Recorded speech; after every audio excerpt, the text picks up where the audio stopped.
going over the history of the Palestinian struggle. We're going to do it in a little bit of an interactive way. You guys all hear the echo, right? It's annoying. It's not only me. Okay, we need to get rid of the echo.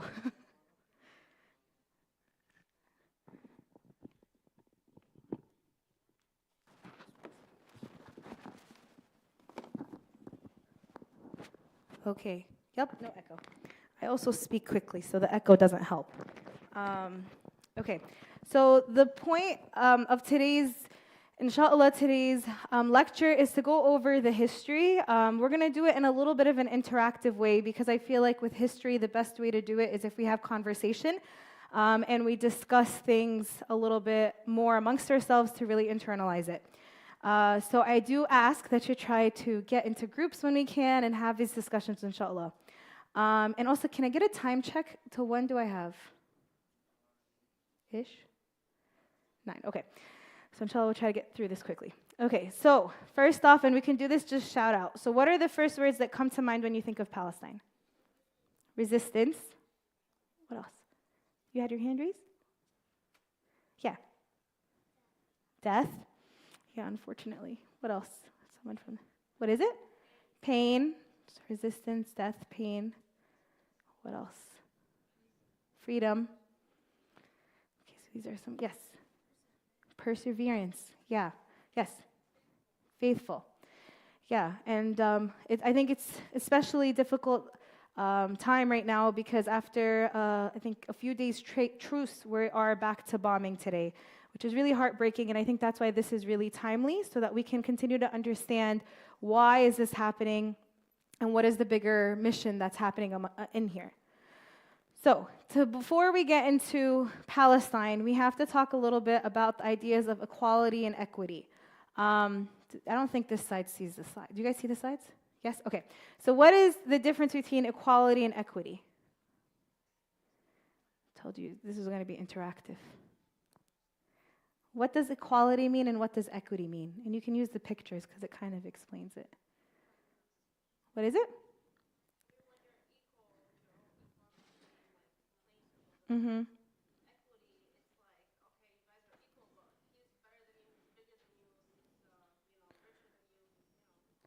So what's the difference between the two pictures? Does this side see the pictures? Yes? Okay. No? I don't know what to do. Oops, this moves with me. Okay. This is big and heavy. Sorry. Thank you. Okay. So what is the difference between, what are the difference between the two boxes here and on the other side? I think it's on break. I'm going to say the brakes are on. No, okay.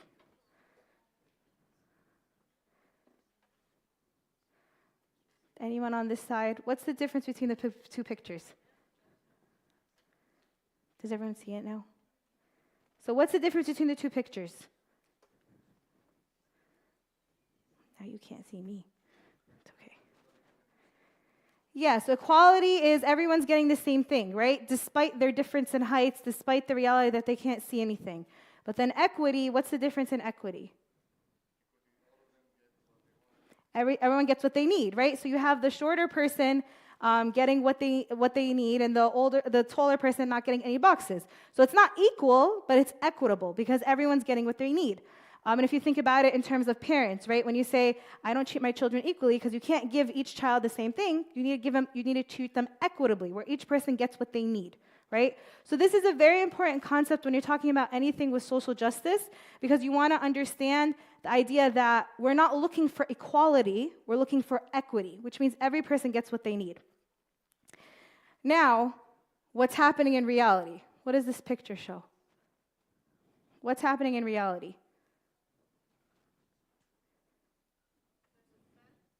There's a fence, but if you see down here, yes, so you have reality, which the tall guy gets everything, and then the shorter person, what are they getting? Not only nothing, they're below the ground, right? So this makes you think about, right now, what's happening in this world, right? We're trying to, people say equality, which honestly is not fair. They trying to aim for equity, but in reality, this is what's happening. Right? The person who has the most gets the most, and the person who has the least gets the least. Now, what we need to strive for, and this is where we need to kind of think about it long term, is we need to strive towards liberation, right? So what is this picture? What are some things you notice about in this picture? No fence, right? So there's nothing man-made keeping you from liberation, nothing man-made keeping you from achieving what you want to achieve, right? In addition, no fence, but what else do we not see? No boxes. Because in a world where you don't have a fence, do you need the boxes? No, right?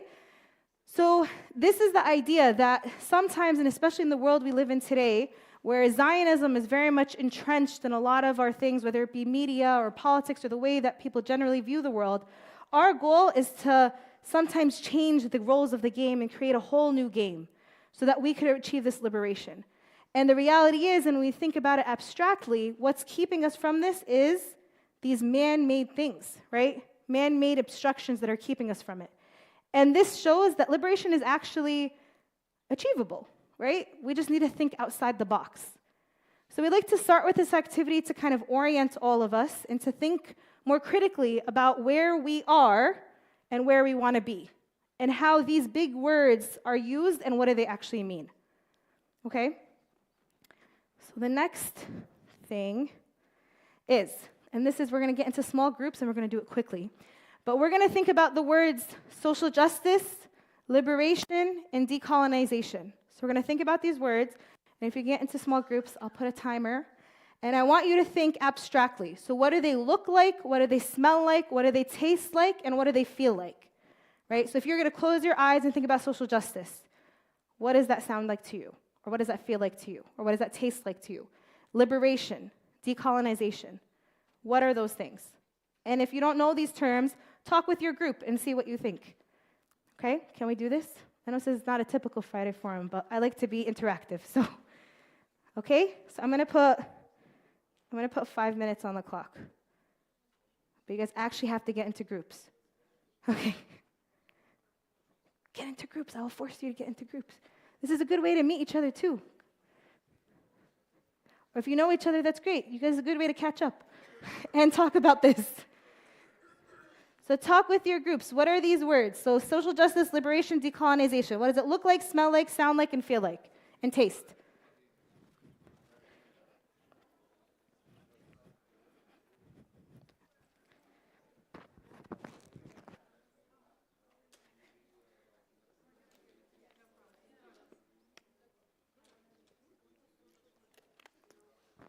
I see you in the corner. I hope you guys are talking about it.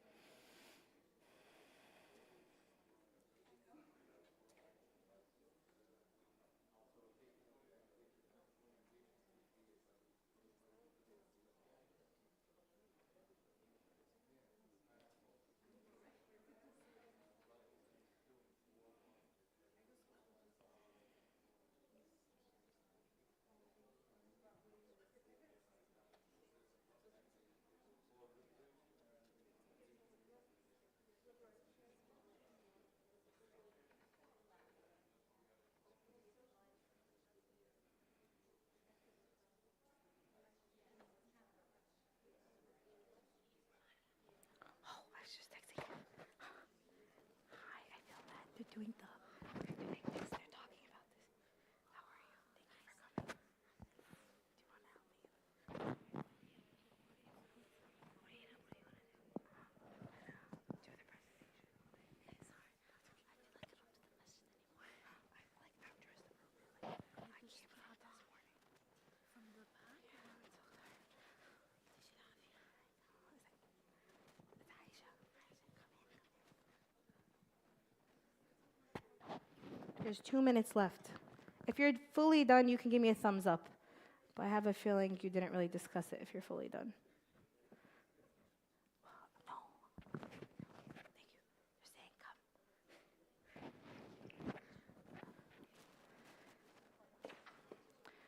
Okay, I feel like people are wrapping up, or I don't know. Okay. Let's get my in trouble.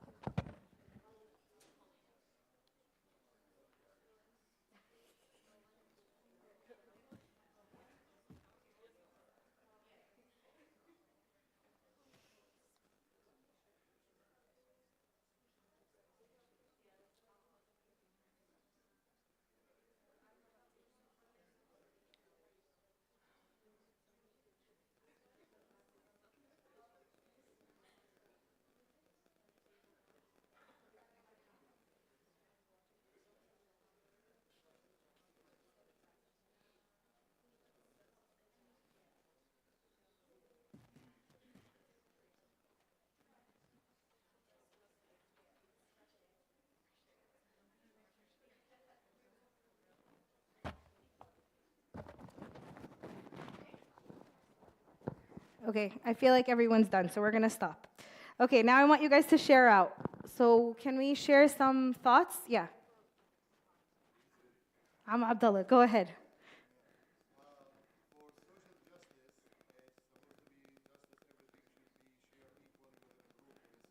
Yes.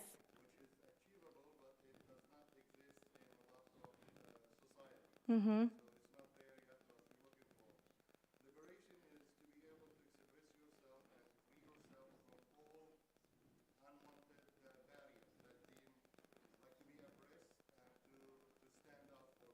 Yeah.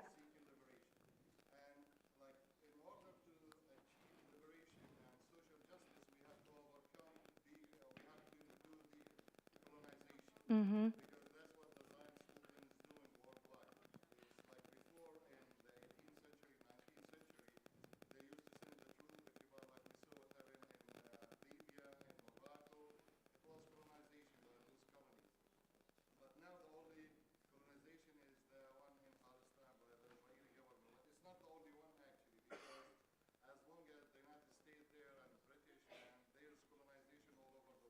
Yep.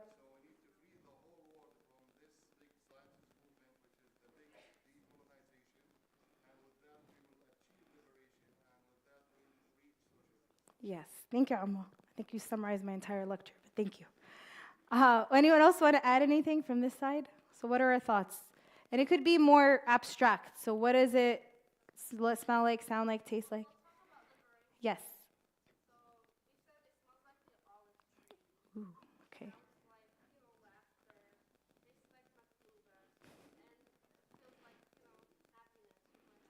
Yes. That's really beautiful. Thank you. Does anyone else want to share any thoughts? Okay, so this is an important exercise. I hope everybody did do it. This is something important because I remember one of my mentors told me the day we will see Palestine is free is when everybody can see it free, right? So a lot of times it takes us some time when we're like, it's so far off, we can't really imagine it. But the idea is we really need to see it. So sometimes we have to do these exercises so we can understand what that means. And it could be as literal as Amma said and as abstract as you all said. And we do this with kids and we do this with older people too. And it's always fun to hear what they come up. Sometimes we hear social justice sounds like, or liberation sounds like birds singing, right? Social justice tastes like something sweet or yummy, right? So there's a lot of really good ways to do it. And this is a way to kind of familiarize it or bring it into reality. So the next thing we're going to talk about is we're going to start getting into a little bit of the framework, right? So now we understand that what we're trying to get is this idea of social justice, liberation, and decolonization. And one of the main things, like Amma said, to really get to that point is understand what is causing this colonization, right? And it's this idea of Zionism. You hear this a lot where people are saying anti-Zionism is not anti-Semitism. What does that mean? So can anyone tell me what is Zionism? And the answer's on the board, so you can cheat. So what's Zionism? Yes?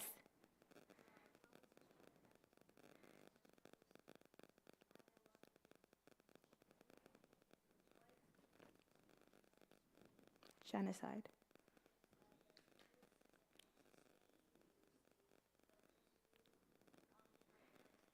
Territories. Great job. Perfect wording. So it's a political and nationalist ideology rooted in white supremacy and genocide that supports and sustains the Jewish state of Israel in occupied Palestinian territories, which brings us back to what's happening today, right? A lot of the world are saying, oh, October 7th is what's caused this, and this is just a reaction, when we all know that's not the case, right? And why do we all know that's not the case? Because we understand what Zionism is. And the idea of Zionism is creating a state that is Jewish majority, where the Jewish people reign supreme over the non-Jewish people. So we're going to watch this quick short video that explains a little bit more about Zionism. Oh, the sound is not. The sound isn't. Okay, the sound isn't working, but yeah, we don't have that much time. Okay, so I'm going to do it without the videos. But the idea of Zionism is basically that there is a group of people that are higher than another group of people. Now, this is also something is that there was a Zionist convention that happened in the late 1800s where they actually sat and they discussed this idea of having Zionism. And was Zionism always tied to Palestine? No, right? It wasn't. before they had this idea of Zionism, and it was mainly actually in response to a rise of anti-Semitism. So before World War I, there was a rise in anti-Semitism, which means everyone knows what anti-Semitism is, right? Yeah. Okay, so there's a rise in anti-Semitism in Europe, and it continued to increase past World War I into World War II, where we saw the Holocaust. And as they saw the rise of anti-Semitism, Jewish leaders came together and they created this idea of Zionism, where it's like, let's create this state where we can all be safe together, and where it could be a Jewish majority state where we could protect this and combat anti-Zionism. Anti-Semitism.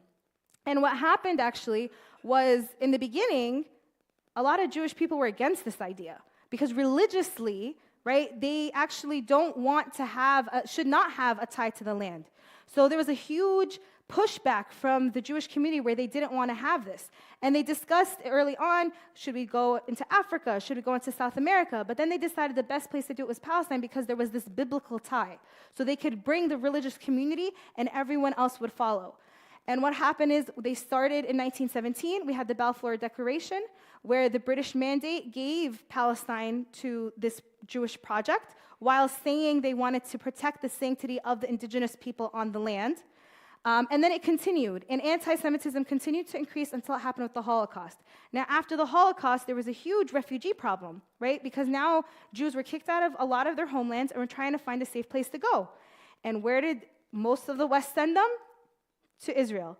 And that's how Israel became more legitimized, because in 1948, even here under Harry S. Truman, the president at the time, they agreed to the UN partition plan, and they were able to recognize Israel. And so since then, like, the rest is history. But it's a very important concept to understand, this concept of Zionism. And you'll hear a lot of people that will say Zionism is Judaism, which is Israel. So if you contradict any of these, right, you're contradicting, you're being anti-Semitic, which is not true, right? A very simple explanation of Zionism versus Judaism can explain that. And one of the things that's very important to note is there's a lot of Jewish people who are against Zionism and that are against what Israel's doing, right?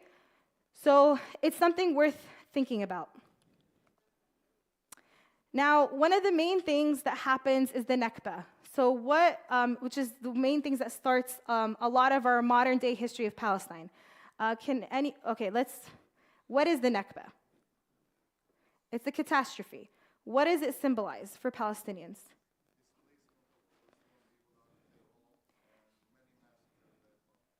Exactly. So there was a huge displacement of Palestinians out of their home. Almost 70%, actually a little bit more than 70% of the people that were living in historic Palestine, which is known as modern-day Israel, were kicked out of their homes.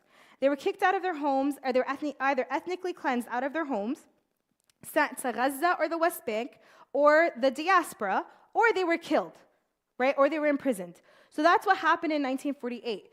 This is where people came in, and the Israelis came in, and basically they wanted to come establish their state. And one specific massacre kind of catalyzed everything else. Does anyone know the name of the massacre?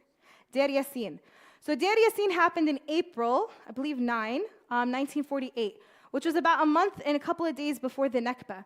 And this massacre happened where, at the time, I believe 120 villagers were killed. But I want to keep in mind that we're not talking about modern-day numbers, we're talking about smaller numbers. So this is a significant percentage of the people that were living in the village. They were killed and everyone was ethnically cleansed. And they did it in a way to scare everybody else into leaving. So we actually did a documentary at PAC where we talked to community members who their parents or their grandparents or they themselves lived through the Nakba, and every single one of them mentioned Deir Yassin. Because for them, Deir Yassin was like the harrowing tale that they knew they were going to be next. Because there was nothing that they left out of Deir Yassin. Their stories, and I highly recommend you check out the documentary. It's on our YouTube page, and maybe one day we can actually host it here so everyone can see it. But there's stories of one person. His name is Dr. Dawood Asad, and he lived through the Nakba, and he was saying that they would shoot the pregnant woman. He said that he had a baker and his son. They threw them in the oven. He said that he watched his grandma in front of her eyes get shot, until the point where she was twirling from how many times she got shot. His little brother actually was killed. His mom had to leave him because the army said, if you go pick them up, we will shoot you too. And he said his mother never recovered. So I highly recommend you guys to check out our documentary and any resources on the Nakba to better understand the trauma that was put on the Palestinian people on this day. And that's why it's called the catastrophe, because it truly was catastrophic. The video's not working. So now we're going to this map. And this map, I want you to know, I did this presentation at Fairleigh Dickinson University, and someone from the president, the chaplain of the Hilal group, and a professor came, and the one thing he said was a lie was this map, which makes sense because this is basically shows, right, the reality of what's happening with Palestine. And so in 1917, like we talked about, there was the British Mandate. At this time, all of this was known as historic Palestine. Something important to mention too, because you'll hear this a lot where people say, oh, but Palestine never even existed in the first place. It was all called Bilad al-Sham, and actually through the Sykes-Picot Agreement, they came and they literally drew random lines together and created these different spaces. But that didn't mean this was not Palestine. It just meant the general area was Palestine. The general area was Syria, Lebanon, Jordan, all these different areas. But they did exist. They just were not maybe these exact borders because Sykes-Picot came and they drew these borders.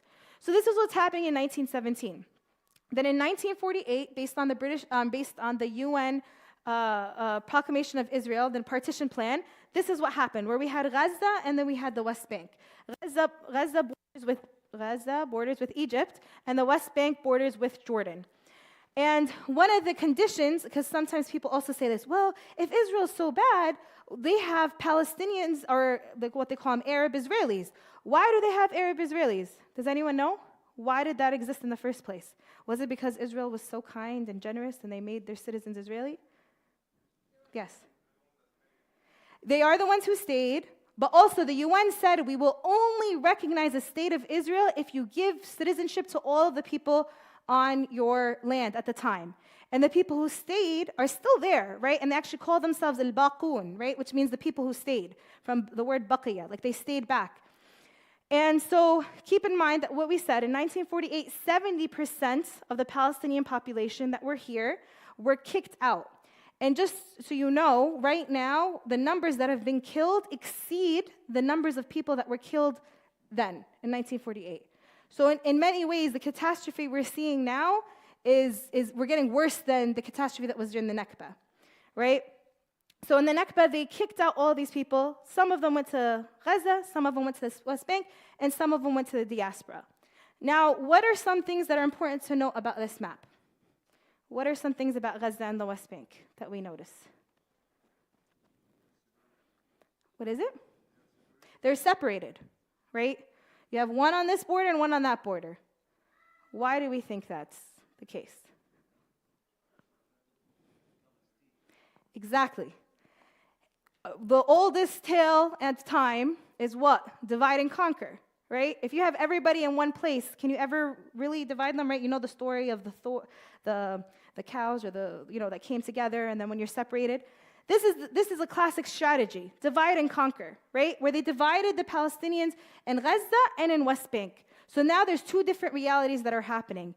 And slowly, over time, the people in West Bank can't go to Gaza, and the people in Gaza can't go to the West Bank. And the only way that people can go in and out is if they go through the other countries, right? So there's no connection between the two currently. So all of this is important to keep in mind. Now, there are a lot of other historical events, but honestly, like Palestinian history needs an entire course, so I'm going flash forward through a lot of it. After 1948, you'll hear this a lot in the media now. They say, oh, there was a war, and they lost it.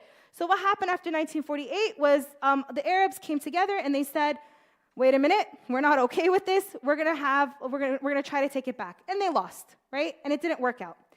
Then we continue on till the next big thing in 1967. What happened in 1967? The Naksa. What happened in Naksa? Because of what happened historically? The 6-Day War. There was a 6-Day War against Israel where they were like, again, we want to take back our land. Enough is enough. You guys took a lot of our land. We want to take it back. And in 6 days, Israel was able to take over. They all lost. And what happened now? What happened to the West Bank and Gaza? They were under occupation. So I always like to make 2 points out of this. Number one, they were able to defeat, I believe it was 6 countries in the 6-day war in 6 days. We're on day what right now? 55, I think, or 56. Okay. This was in 1967, and they were able to beat 6 countries in 6 days. Why are we in 2023, and we're having difficulty 55 days of trying to take over or defeat the terrorism in Gaza, right? And this is where we have to think about again, is that really their goal? Or is their goal really to take over all of Palestine, right? And that's what we have to think about. And I always tell people, with the Palestinian struggle, if you acquire any critical thinking skills, you'll be able to solve and understand a lot of the Palestinian struggle. So in 1967, what happens is now both territories are not occupied. What does occupied mean?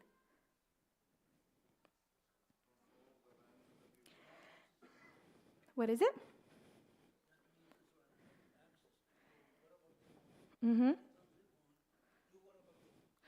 Exactly. So they're under a military occupation, which means a couple of things.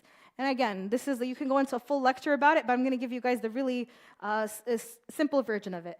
We have now settlements are starting, which are a huge thing in itself, which basically means now Israel, that was known in this area, is now entering these areas and creating little cities or towns that are now Israeli, basically only Israelis. Palestinians can no longer enter it. Also, what happens is the idea of military control. Now, if something happens in the West Bank or Gaza versus happening in Israel, let's say somebody does any small offense. Technically, they're tried under military courts, right? Military court. So any crimes that happen are not civilian crimes, they're military crimes. Because who are they facing? They're facing the Israeli occupation. So that's another thing that happens. The other thing is the limiting of movement. You have checkpoints. You have that they take over the infrastructure, they take over the roads, and that's what they've been doing since 1967, slowly taking over different parts of the land. Now, this is also something we hear a lot. Now, this is what happens in 1967. We fast forward to, modern day. This is basically what's happening in modern day. In 2005, something happens. What happens in 2005 after the second intifada? So we have the first intifada happens, which was a peaceful resistance of Palestinians, and they were shot down, right? And they were destroyed. After the first intifada, the idea of the Oslo Accords came up, which epically failed, right? It failed, but the idea of the Oslo Accords was the Palestinians, and this is how I use the Oslo Accords now, Palestinians were willing to accept 22% of their land for peace. Because, now they tell you, oh, Palestinians don't want peace, right? Well, they signed the Oslo Accords, where they were willing to accept, even though it was very hard for them to accept, and they didn't want to accept, they were willing to accept 22% of the land with this idea of peace and with this idea of 2 states. And yet, what happened? The Palestinians kept their end of the bargain, but what did Israel do after 1993? Did they stop the settlements? No. They continued to increase the settlements, they continued to increase military occupation and military law. And they never kept any part of their bargain up. And so what happened was the Palestinians kept part of their bargain up, and the Israelis continued to not hold any part of their bargain up. And the goal was in 1998, we would have a free state. And did that happen? We're in 2023, and we're still dreaming, right? So this idea is that the first intifada happened as a response to this. Then we fast forward to the second intifada, which the second intifada at this point, when they realized that in 1998, we didn't get our free state, this is really problematic. It was a call of arms. Basically, it was an armed resistance intifada, where they were like, enough is enough. We want our land back. We tried to do the peace. It didn't work, right? At the end of 2005, in an attempt to basically, with the end of the second intifada, they built up the parts. There's a couple of things that happened. One of it is that they pulled out of Gaza. So what does pulled out of Gaza mean? Because you hear this a lot, especially in the media. Yes?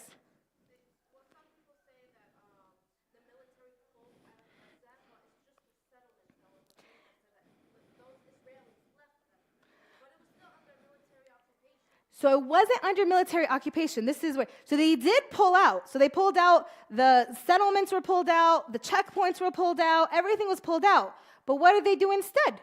They surrounded it. They surrounded it. Nothing was allowed in or out of Gaza on any fronts without the permission of Israel, whether it be through the water, whether it be through the land, whether it be through this entry. So now suddenly they were living a new occupation, which is a blockade and siege.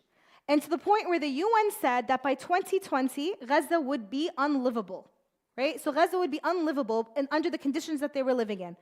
And not only that, they also had 2.2 million people living at a 25 by about like 4.5 mile wide radius. Okay, this is the length of it, because sometimes I'm like trying to understand. The length of it is Newark. So if you just try from the start of Newark to the end of Newark, that's the length of it. The width of it is if you're going from Pac to City Hall in Patterson. That is the width. Okay, so we're not talking about a huge country that's scary that we don't know. That is the length and that is the width. So you're trapping 2.2 million people in this area. And then what did they start doing also in 2005? What did they start building? The partition wall, which we call the apartheid wall. But they started building the partition wall. And that's where this picture starts, right? Where even in the partition wall, when they were talking about the West Bank, they didn't just take, okay, this is what we agreed on, these are your borders, these are our borders. They already started drawing in the line, right? So they already started taking more land than they needed to take. And so, as you see, what happens in these pictures, slowly, the yellow continues to decrease. The yellow decreases because Israel control continues to increase in the West Bank through the settlements, and the increasement of the settlements. So one of the things I say is I went there this past summer, and because of, they had an Israel, I have a Palestinian citizenship and a Palestinian Hawiyah, and this past summer I was able because of the Israel-America waiver program, I was able to fly in through Tel Aviv, and I was actually able to visit a lot of historic Palestine, which was the first time since I was a kid. So it was very special for me, but it was terrifying, because my husband's family is from Safad, which is in the north, up here, and my mom's family is from the Ram, which is about like right here. We drove on one highway from Safad to the Ram. One highway. And because we had a yellow license plate, which is the Israeli license plate, we were able to drive on only Israeli roads. So there's some roads that are Israeli or settler roads that Palestinians are technically illegal to drive on, but some do it anyway, but it's technically you get in trouble for driving on it. So what is the idea of driving from Safa to here? On Safa to the Ram, we did it one shot, and we went on mainly settler-only roads. What's the idea behind that? What is it? It's faster, but it's also, it shows that they're building the infrastructure to take it all. That is their goal. Netanyahu has said it several times. He says, I don't believe in a two-state. All of this is ours. When they draw Palestine, they draw this entire thing. Right? So this gives us a lot of the context of what's happening now. So when Palestinians are upset, yes, a huge part of it is the fact that we're almost at 20,000 people killed, and half of them children, but also a part of it is that this is just continuing, right? And soon, in the future, we're going to see a 2023 map, and we're going to see how that looks, right? And may Allah subhanahu wa ta'ala protect the people of Gaza and the land of Gaza. But the idea is that it's going to continue to increase, right? And they're going to continue to take over the control of the land, which is exactly why the north to south evacuation was such a big deal. And people called it a second Nakba. Do we understand now the connection a little bit more? I'm sure you guys already got it before, but hopefully now it clicks a little more. Right? So this is basically what's happening. And that's why, for example, a lot of the people in Gaza, when we speak to them on the ground, they said, even if we get killed, we're not leaving. Because what happened when they left in 1948? Were they able to go back? No. And so when they're telling them to go to the north and south, right now, even in the I think it was 6-day truce, no one from the south was allowed to go back to the north. No one. And if they did, they got shot. So why is that happening, right? If they're only trying to catch Hamas. And that's really the issue. So like I said, Palestinian history just needs some critical thinking skills. Now, it's back to this idea that Palestine is an indigenous justice issue. It's about displacement and erasure, right? It's about this idea that the goal of the Zionist project is to make the yellow as small as possible. Which, by the way, if you're wondering why this yellow is a little bit bigger, it's not actually bigger. It's just this was Trump's plan of trying to make peace. The reality is that it's still the same. It's a little smaller here. But the goal, like the proposition of his plan, for example, was to separate all the different areas. So that way, if you're traveling from one place to the other, it feels like you're going to a different state. So it's, again, what is it? We're going back to here. Let's separate, divide, and conquer, right? Okay. So another video. Okay. I think we can see this video without. Okay. Now, apartheid. Now, this is really important. So a lot of you hear the word apartheid. Where does the word apartheid come from? South Africa. What does the apartheid mean? Where you have two groups of people that are governed under two different laws and two different realities, right? So now this doesn't need sound. We're just going to get to know our friends here, which this, by the way, is a really good resource. It's called Visualizing Palestine. They have a lot of very good resources if you ever want something like visual to understand what's happening here. So we're going to take these two people. We have Hannah and Layla. Now, we have Jewish American born in the U.S. Can I visit Israel and the occupied Palestinian territories? Hannah, yes. You can visit Israel and most of the West Bank, and you'll find programs that may help fund your trip, like the birth rate trip. While Layla, no. You are barred from entry to Israel, the West Bank, and Gaza. Like myself, I was born and raised in America, but because I have a Hawiyya, up until this last summer, and I'm sure the rule is back in place now, I wasn't allowed to go to visit Jerusalem. I wasn't allowed to go to the Quds. I wasn't allowed to go to anywhere in modern-day Israel. Now, the other example is, I should have let it keep playing. So, can I move there? Now, that's something that's really important. So for Israel, as long as your great-grandmother is Jewish and you can prove it, you get Israeli citizenship. You get Israeli citizenship, your kids get Israeli citizenship. It's like giving it Israeli citizenship for everybody. Now, the flip side. Now, if you're Palestinian, right, there's so many different restrictions to be able to pass on even the Palestinian citizenship, right? So as a Palestinian refugee, you're barred from returning and denied residency rights in your land, even if you have family there. So for example, like my husband, his family's kicked out of Safad. He can't get Palestinian citizenship. Right now, through me, there's a potential that he can, but it's no guarantee, and it's a Palestinian citizenship, not an Israeli citizenship. So there's no way that he can go back to living in Safad. He can go back to potentially living in the West Bank.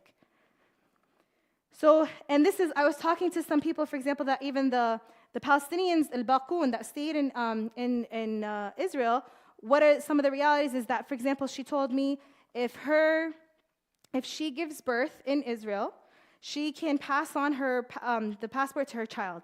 But if she decides to give birth anywhere else, the passport doesn't get passed on to her child. And this only applies for Palestinians. So it's a lot of different ways of limiting people's access to the land.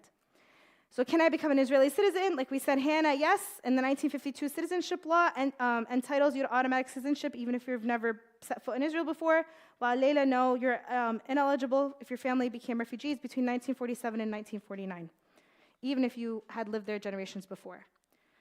There's a lot of other examples, which I'm not going to get into, but one of them actually, and we can quickly say this, what's the difference between a settlement and Palestinians living in the West Bank?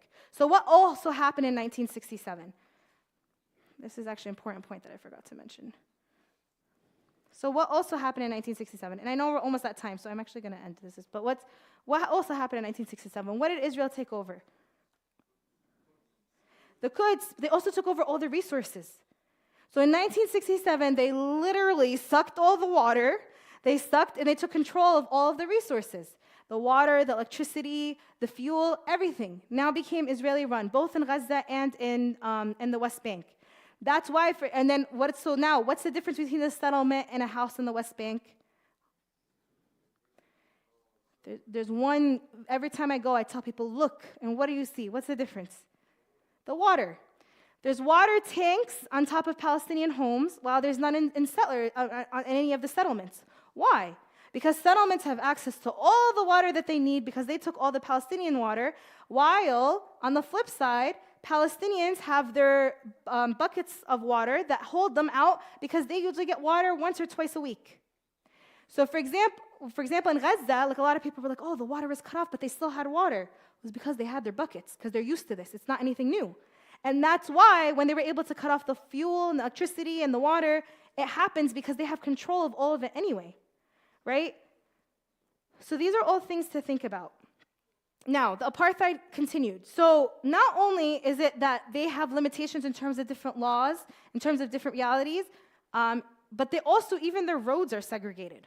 So remember how I told you that I got from Safad to Ram in one shot?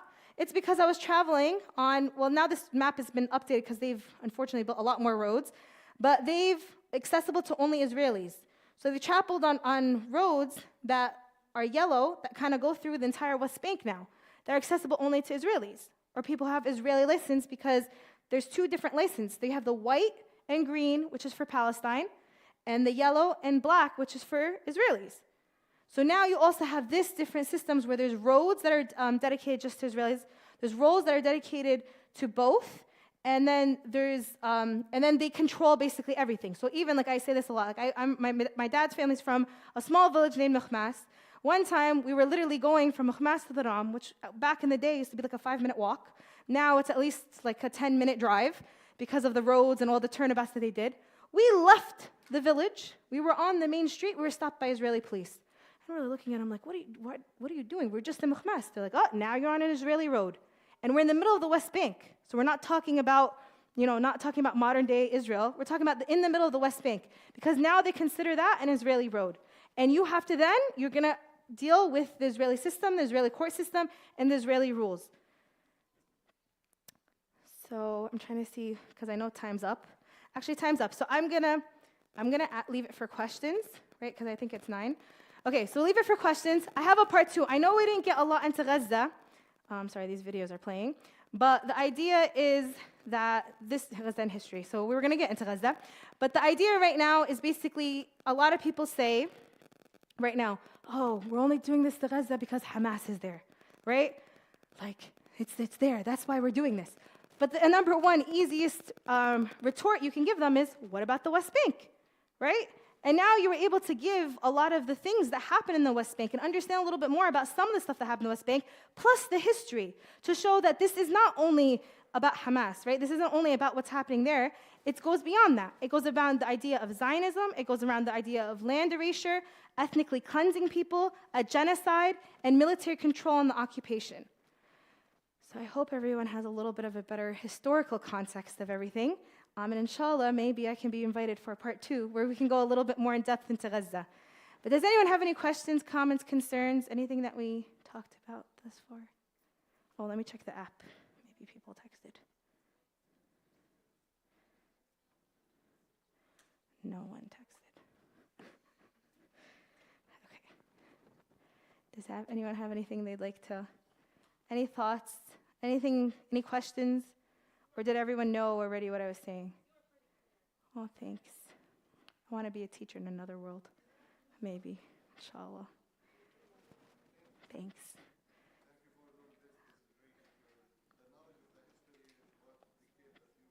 Mm-hmm.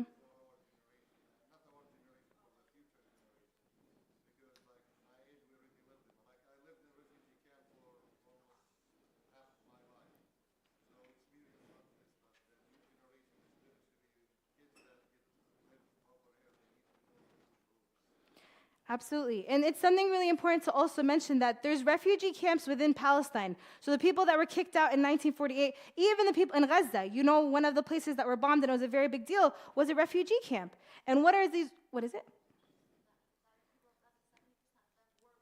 Exactly. 70% of the people of Gaza were refugees that were kicked out internally from what is modern-day Israel. 70% of them were kicked out and were put into Gaza, were either in refugee camps or made their life there. And now they've been internally displaced 2, 3, 4 times. And already we're at the point, I think 1.5 million people no longer have a home.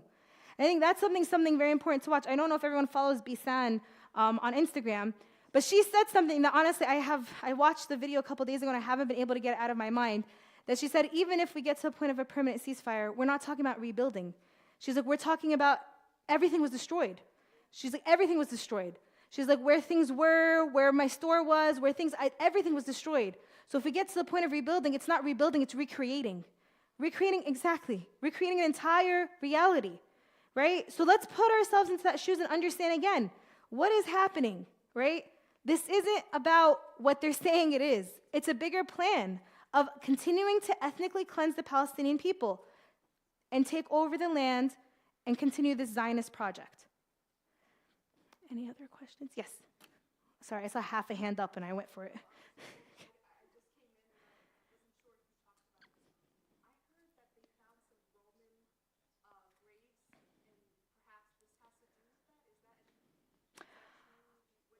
So honestly, I don't know, but I want to go back to it doesn't matter, right? Because one of the arguments that you'll always hear from the other side is, well, 3,000 years ago, this used to be our home, right? Now the reality is, regardless of that, and we could go back, right? We could go back 3,000 years, and when I was a kid, that was the history. We started in like way before, and then we went modern day. But right now, we're living in the 21st century. There have been people living there for the last 100 years. Right? Let's take their thing. And now they're being ethnically cleansed and kicked out and made homeless and stateless. That is enough. We don't need to go back 1,000 years. We don't. We could, and we can definitely do that, and we can sit down and argue on it, but we don't. And that's, I think, a huge part of it is that a lot of the people who are living in Israel or that have the Zionist agenda will come tell you, well, this is our historic homeland. But who has the historic entitlement to something? Yeah. Yeah.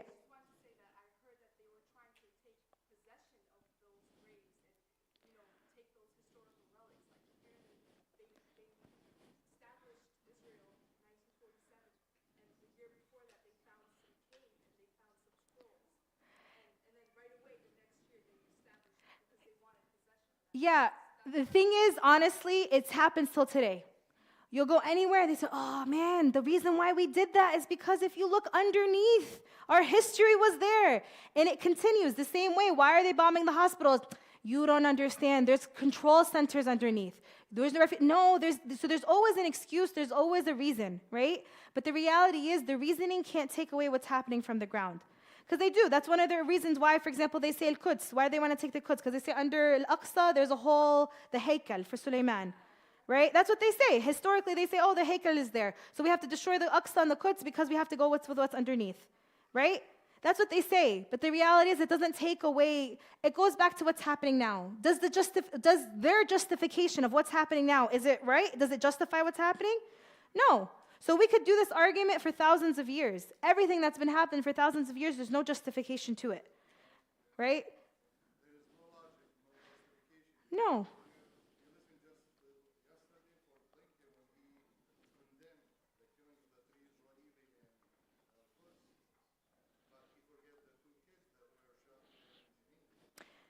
Yeah, and this is, if you, like, for example, the kids that were shot in Jenin. Did they say we killed the kids that were shot in Jenin? No, they came up with an excuse. Oh, they did something, and that's why we shot them. Half of the prisoners that are out, because this is actually something important to talk about. Does anyone know what administrative detention is?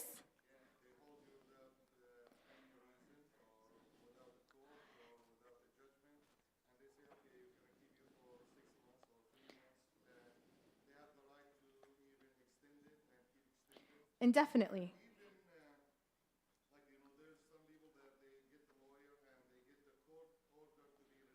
Mm-hmm.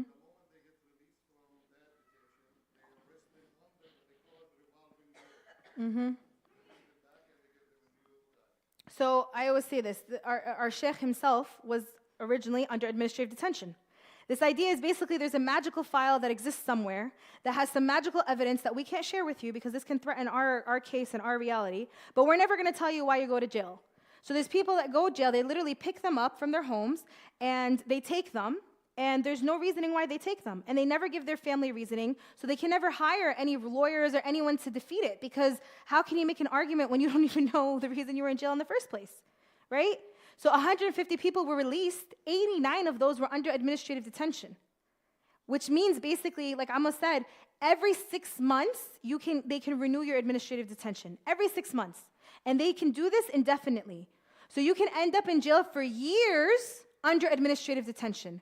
And when you ask, why was I in jail? Sorry, it's administrative detention, so we can't disclose this to you. And this is actually illegal under international law.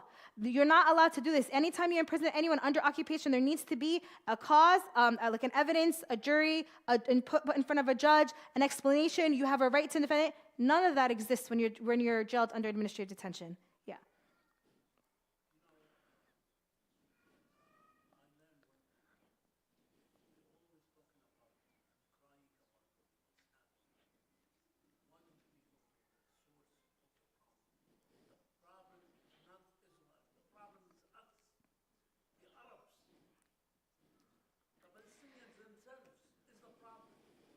We have Abbas. What is Abbas doing? 70,000 people. He have his army. What they do? They secure Israel, not Palestinian people. So let's go to the facts. Mm-hmm. We have to straighten ourselves first. Absolutely. We start talking about Israel, America, all over there. Agreed, but you also have to keep in mind the concept of occupation, right? So part of the 1993 Oslo Accords was the creation of the Palestinian Authority, right? And then slowly it became where Abbas took over the Palestinian Authority, right? Regardless of that, I completely disagree and don't like anything about how things are being handled now. But this was a product of the occupation. So if you really want to get to the root cause is the occupation. And who's the one who's causing the occupation? Israel. So I agree with you that this is something that needs to be dealt with and definitely needs to be completely transformed and changed, right? But in order to do that, we need to first handle right now as a united front, at least right now when we're in this place of crisis, handle the root cause, which is Israel. Israel is the root cause. All of this that's existing doesn't existing on its own. It's not existing in a vacuum, right? Palestinians, and this is actually a fun fact that I learn all the time. Palestinians before 1948, I actually heard this. Has anyone watched Taghrib al-Falastiniya? Okay, I highly recommend you all to watch it. It's a very good historical show. But I was talking to somebody once when I was in Al-Quds, and I told him, I love Taghrib al-Falastiniya. And he said, you know, Taghrib al-Falastiniya did a huge disservice to the Palestinian people. And I looked at him shocked. I'm like, what are you talking about? That's how I learned my history of the Palestinian people. I love Taghrib al-Falastiniya. And he said the biggest disservice is because the Taghrib al-Falastiniya showed that Palestinians were basically living in tents and helpless before Israel came and modernized everything. And he said that's not true. Right? Palestinians right now Israel took over the railroad system. That system didn't start in 1948. That predated 1948. That existed before 1948. They had bus systems, women were in power, they had a very successful orange trade company. Jaffa was one of the main ports in Palestine, right? So this is the reality that we had. Palestinians were flourishing. Palestine was an amazing place, and what changed was the occupation. And everything else came afterwards, which I agree with you, needs to be dealt with, and its horrible effects of the occupation, and things that definitely are not going to get us closer to freedom. But I think right now, in the time that we're at, we need to focus on the occupation, because the occupation is the source of everything. If the occupation goes away, then the Palestinians can act freely and set up their government and freely elect who they want. Which again, this doesn't take away from the current criticisms we have of what's happening right now. I agree with you 100%. Everything needs to be transformed. The way we are not getting us closer to liberation. But I think what's dangerous that happens in our communities is that we don't really talk about the root cause. The same way we're challenging the world to talk about the root cause, we need to also challenge ourselves to talk about the root cause. And the root cause to everything that's happening in Palestine is the occupation. And then even when you look at it, right, and this is also something I talked about, like I was reflecting on this the other day, and I was like, Ya Allah, why aren't the Arab countries doing anything? Why are we on our own? Unfortunately, due to the modern day history, each of the Arab countries have basically fallen. Each of them. Go to anyone. Call me any country and we can go through it. And this is because, again, and I think this is where we have to work on ourselves, is that there has been a long-term plan that's been happening, and we have been the pawns in other people's hands. Because we think short term. Okay, this is what we have to do. This is our struggle. Well, there's been a long-term plan. It's no coincidence that now we're in 2023 and every single one of the Arab countries are either in turmoil or don't have control. It's because we need to change our way we focus. Instead of focusing on the short-term goal, focus on the long-term goal. And instead of being pawns, be the people who are playing the pawns. And be the people who are creating the change and being the bigger players. And back to the first slide. So we're going to go back to the first slide, because I know it's hard to imagine that world, but we can get to that world. Because if we take out that fence and we take out those boxes and we imagine a world of liberation, we can get there. And I think we definitely, inshallah, can. Does that make sense? I do. I believe it. I believe it in my heart, because I'll tell you why. Sometimes I lose hope, but I go to Palestine and I ask them, do you think Pope? And they look at me like, why are you even talking? There's not going to be freedom. And they live through this every day. They look at me like, of course there's going to be freedom. God promised it. And so their strength brings me strength. And also, just to end with a positive note, someone once told me, they said, not believing that Palestine will be free is actually su'u dhann billah, right? So you're not believing that God can do it. And we have to believe that God can do it because God promised it. So right now it may seem impossible, but every struggle in the world seemed impossible at one point. But we're going to get to that point. And our goal is what Amma said, is it actually is to start with ourselves. So another mentor of me told me, the day Palestine will be free is when every single Palestinian, or every single Arab, every single Muslim wakes up and thinks, how can I make sure that there's going to be freedom in our future? When every one of us starts to internalize that, that's when we'll see a free Palestine, including the leadership, from up to down, inshallah. They put us down. We're lesser than. We've internalized that because of Orientalism. And I told you, this is like, we can sit down for a long time talking about this.